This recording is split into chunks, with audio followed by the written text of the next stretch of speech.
இதுவரை 1,26,000 matric ton நெல் கொள்முதல் செய்யப்பட்டிருக்கிறது.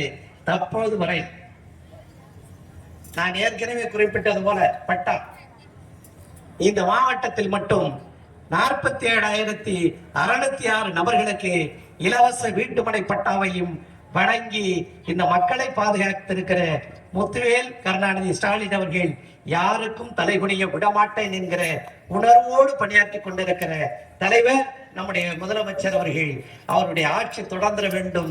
உங்களுக்காக உழைக்கிற முதலமைச்சர், உங்களுடைய தேவைகளை நிறைவேற்றுகிற முதலமைச்சர், நாளெல்லாம் உழைத்துக் கொண்டிருக்கிற முதலமைச்சர், இன்னும் பெருமையோடு சொல்ல வேண்டும் என்று சொன்னால் பெண்களுக்காக உழைத்துக் கொண்டிருக்கிற முதலமைச்சர். பெண்கள் தான் இந்த நாட்டுடைய கண்கள் இருக்கிற நிலையிலே இந்த நாட்டை வளர்ச்சி பாதையில் கொண்டு செல்லுகிற முதலமைச்சர். நீங்கள் குடும்ப விளக்காக இருந்து காப்பாற்ற வேண்டும் என்கிற உணர்விலே தான் அத்தனை திட்டங்களும் உங்களுடைய பெயரில். பட்டா மாத்தணுமா உங்க பேர்ல, ரிஜிஸ்ட்ரேஷன் பண்ணணுமா, நில வித்து வாங்கணுமா உங்க பேர்ல,